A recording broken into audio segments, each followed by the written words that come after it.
Hi guys, James Clingerman from the Extreme Grappling Open here. I just wanted to go over the basic rules of the ego tournaments. Now, we need to take a few moments and consider that some of the rules here are a little bit different than typical federation rules. Overall, we follow the same point structure, but there are a few variances between the Extreme Grappling Open and typical IBJJF rules. So please watch the video closely, pay careful attention, and if you have any questions or anything, feel free to contact us.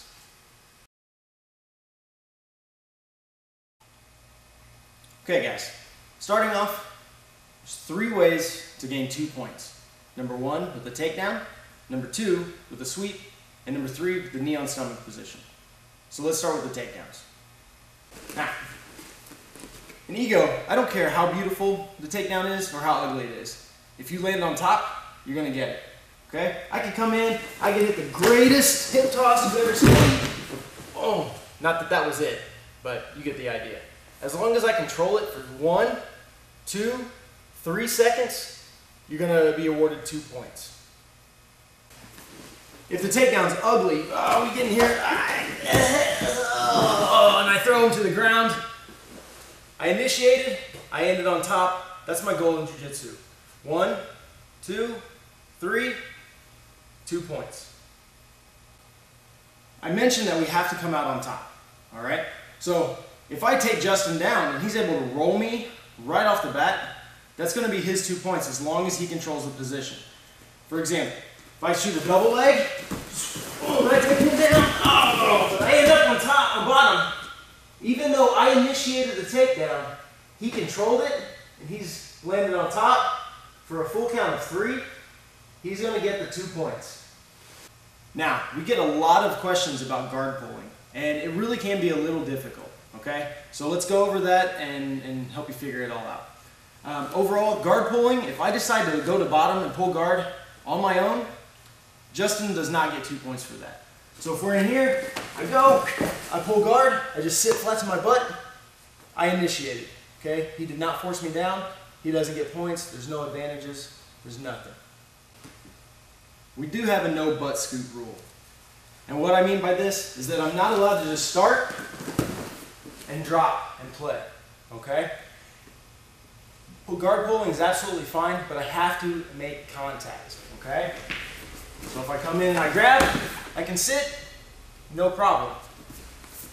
If I want to run and jump, and jump to guard, no problem, okay? But there has to be some form of contact with a leg, with the hand, with anything before I hit the ground. Now, if Justin initiates a takedown, forcing me to pull guard, if he shoots a double, and then I'm like, oh, and I go to guard, that's obviously his takedown, okay? But, let's say Justin gets a single leg, and he's working, he's got this up, and I decide to pull guard.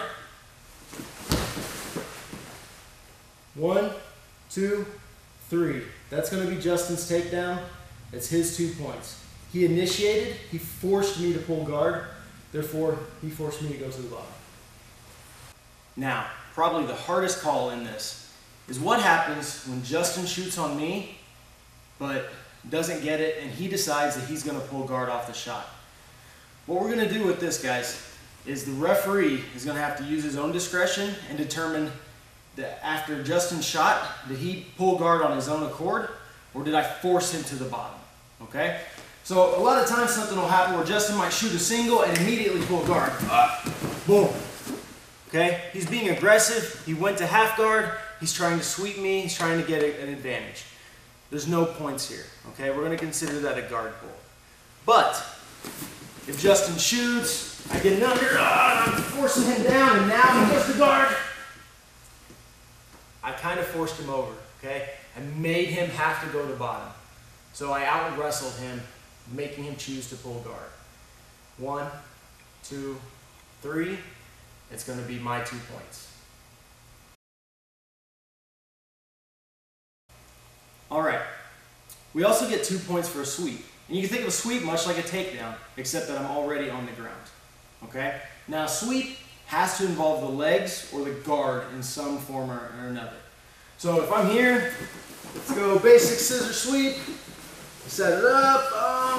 And I come out on top. 1, 2, 3 seconds. 2 points. Okay? And we can do this with any sweep. Half guard sweep, basic sit-up sweep. It doesn't really matter. As long as my guard is involved or my legs are involved in any way, shape, or form. If I sweep him, I come out on top and control it for the full 3 seconds, my 2 points. Now, we said sweeps have to involve the legs, okay? So what happens when Justin has a dominant position on me? Not that that would ever happen, but let's say it does in magical world of fantasy, okay? Mount, for example. Justin gets the mount on me. Now this is a dominant position for him. This is an absolute terrible spot for me to be in. No guard involved. But let's say I upa, I come out on top, okay? I escaped a terrible position and I'm in a better one and I'm on top. Okay, so we're going to get an advantage for that. It's not a sweep. It's going to be considered a reversal, which is just an advantage. The same thing for side control. Okay, you side control on me here, and I do the old strong guy bump, bridge him over. 1, 2, 3. I'm going to get an advantage. Now we can actually take that same exact position. If we go back, almost the exact same thing happens. But here, before I bridge, I bump and I get my knee in just a little bit. Okay? We're now in my guard. Okay? This is still my guard. So I do the exact same sweep, but I'm using my legs. Okay? 1, 2, 3. That's going to be 2 points for the sweep. Okay? Because my guard was involved.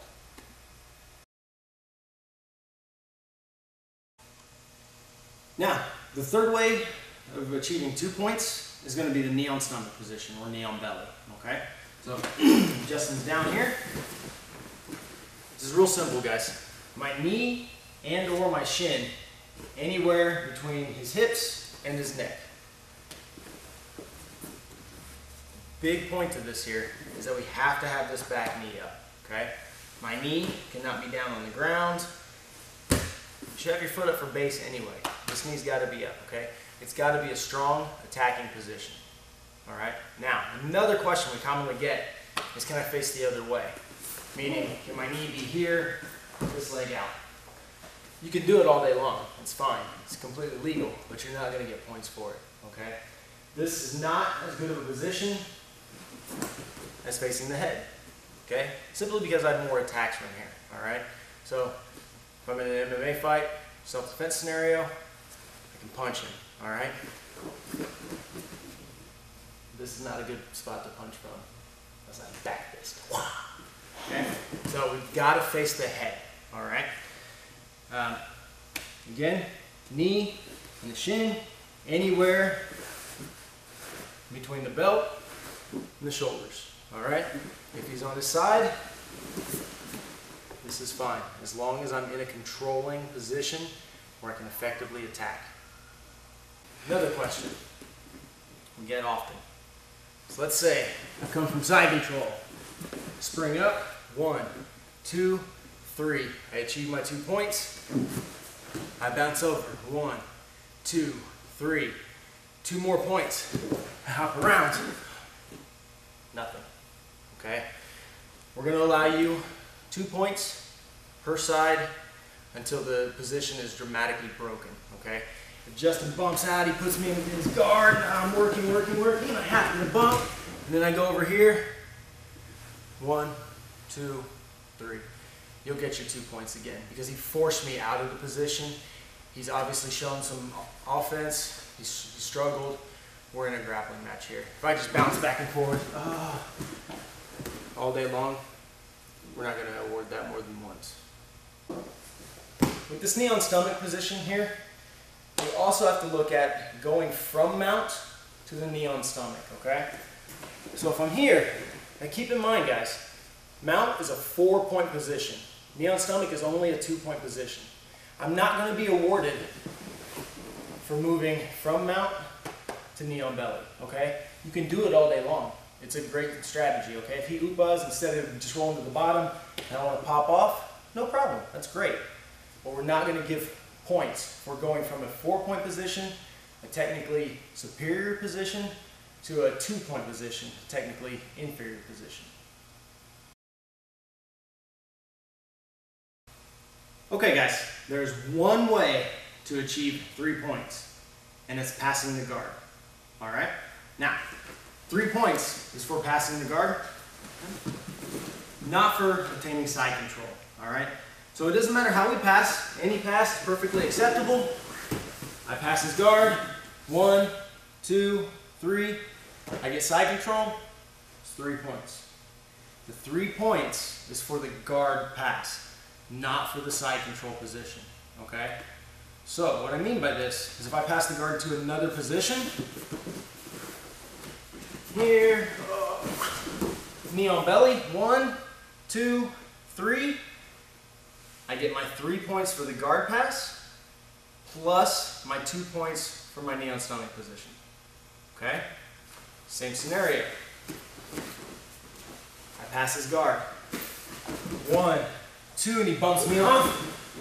3. Now, I'm still past his guard. I get my 3 points. The knee on stomach, I only held for a count of 2, so I'll get the advantage point for that. Okay, so even though I didn't maintain the original position I got from passing the guard, I still passed his guard. Okay, 3 points is for that. All right, now, we're also going to give the 3 points for passing half guard. Okay? And what I mean by this is not going from full into half, okay? There's no points for that. Half guard game's developed a lot. It's a very good position to attack from, okay? So sometimes I might be in more danger in this guy's half guard than I am in his full guard. So he's got me trapped here and he's working, and I'm able to effectively pass this half guard, get my knee out, and pass, okay? 1, 2, 3, it's going to be 3 points. Now, with that said, if he bumps a little bit, he just kind of traps my ankle in here, and he's just barely hanging on, and I slip it out, and then he bumps, and he just barely traps my ankle, and I slip it out. We're not going to get guard pass points for that every time, okay? He's got to get a good, solid half guard. Typically, the referee's going to ask that it be above the knee. He's got to be able to attack with it, okay? So if he bumps, he puts me back in. And he's working, he's attacking, he's putting me in danger for more than 3 seconds. I'm back in his half guard. I break, let's say I pass the mount. Boom. 1, 2, 3. I get the 3 points for my guard pass, plus the 4 points for my mount position.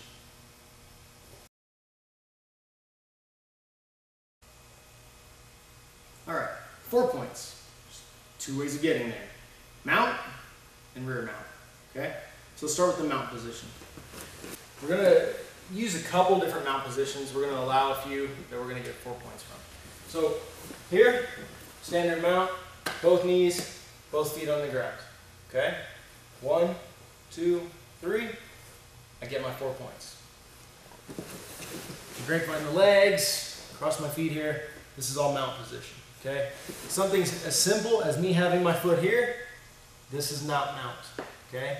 Technically I'm in his half guard, so no points here. Now, we can also use things like the double attack position. Fantastic position for me. Terrible position for him. 4 points, okay? S mount. Great position for me to be in. Terrible position for him. 4 points, okay? Now what we can't do is go from here to here, pop him up, okay? A mount is a mount is a mount. So you're not gonna get points from one mount to the other, all right? So moving on into rear mount. Rear mount, we're gonna accept 2 hooks or the body triangle. So both hooks in, okay? 1, 2, 3, we're going to get our 4 points. Or I lock up the body triangle. Oh, I wish I had somebody thinner to work with, but whatever. Body triangle, also 4 points, okay? Now, just like the mount, this is considered a rear mount. So we can't go back and get 4 points and then lock it up on this side and get 4 more, okay? Same with the hooks. I can't roll around, pull a hook out, wait a few minutes, put a hook in, and get 4 more, okay? Once I'm in the position, it's gonna have to be broken pretty dramatically before I get more points for it, okay? Now, with the mount and rear mount, those are 2 separate positions. So, if I'm rear mount, I've gotten my 4 points, he starts going hips down, and I come up, and I get back to mount, I get 4 more points. He rolls, he gives up the hooks, 1, 2, 3, I get 4 more points, okay? And I can do that all day long. We're not gonna put a cap on the mount to rear mount points. Now, this position, we're going to call this a transitional position between mount and rear mount, okay? A lot of times you get guys that cover up and they just bury themselves here. Try not to let you get any points on them, okay? That's not going to work. If I go here, this is a fantastic position to attack from. I can choke, I can punch, okay? Right here, 1, 2, 3. You're going to get your 4 points, okay? Now if he pops up and I throw my hooks in, no more points, okay? We're going to consider it a rear mount.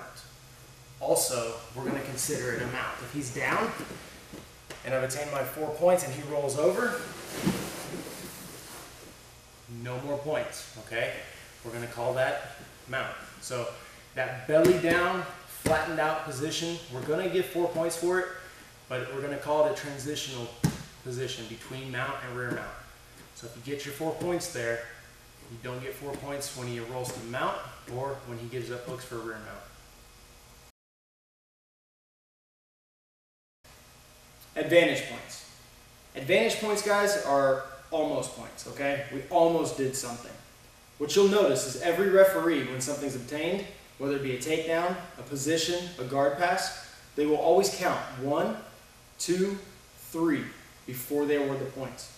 So in the case of 1, 2, and the technique isn't complete, you're going to be awarded an advantage, okay? Now advantage points only come into play when the points are tied at the end of the period, all right? So for example, Justin could have 3 points to my 2 points, but let's say I've got 12 million advantages, okay? I work fast. Justin's 3 points still beats my 2 points. Advantage points do not add up unless it's tied. If our score is tied 2-2 and I have an advantage at the end of the time period, I win, okay? So let's take a look at some of these, starting with the takedowns. Let's say Justin takes me down. Oh, 1, 2, and I'm back up. He didn't control the position for a full, solid 3 seconds. Advantage, okay? Same thing with the sweep. If I go to sweep him, let's say I turn him over. 1, 2, and he pops back up. Advantage. There was no control for a full, solid 3 seconds. Advantage points are also awarded for near submissions, okay? So a submission's got to be pretty close. For example, if I go for an armbar here and Justin locks his arms up and I'm just sitting here, I never really got near it, I'm not going to get an advantage for that, okay? Just for going for something to go for it, no. If I go for it, oh, and I get his arm out and I really make him have to defend it and escape it, now I'll get my advantage, okay? And the same with chokes. If I'm in here and I've got a good solid cross choke on him and he's really struggling to get out of it, I'll get the advantage. If I just reach up and I've got a little bit of lapel just to look good for the referee, no advantage, okay? So I have to put him in danger. I have to threaten him and make him defend it, okay? Then we'll get our advantage point. Legal and illegal techniques. First off, guys, all chokes and all arm bars are legal in all divisions, okay? with the exception of kids and teens, cannot do bicep slicers. Otherwise, bicep and calf slicers are legal in all adult divisions. White belts, you have a regulation time of 5 minutes. All chokes, all arm bars are legal. Legal foot locks include an outside toe hold and straight ankle lock. Okay?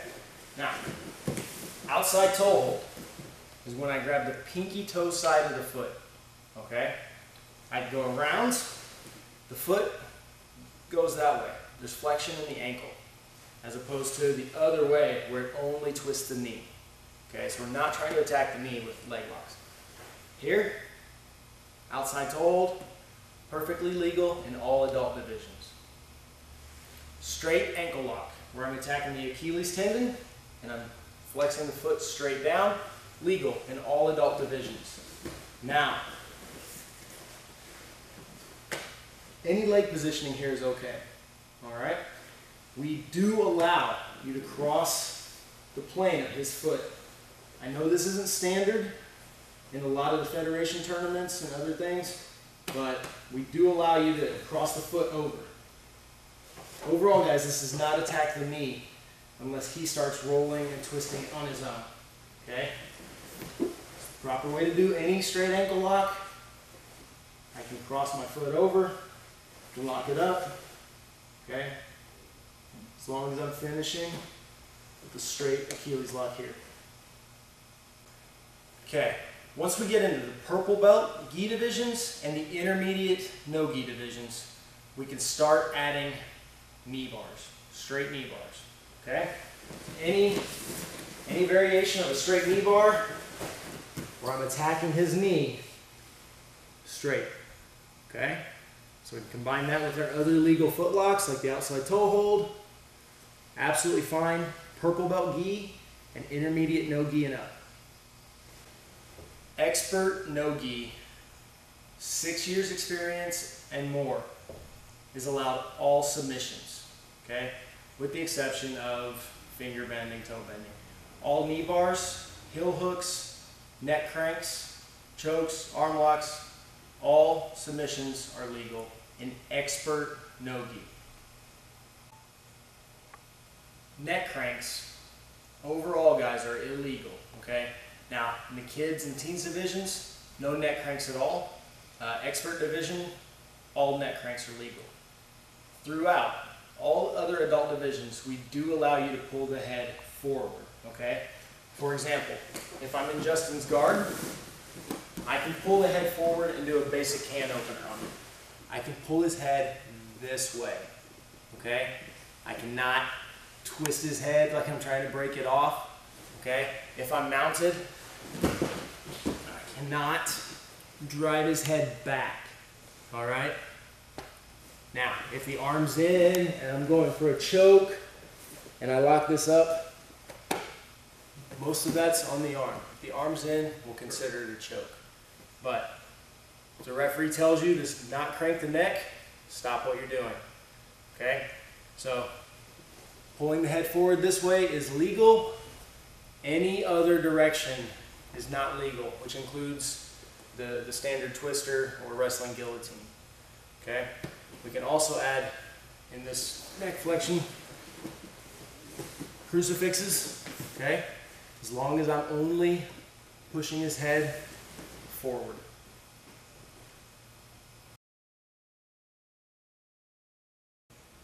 Once again, guys, this is James Clingerman with the Extreme Grappling Open. If you have any other questions, please feel free to contact us through our website, extremegrapplingopen.com or egotournaments.com.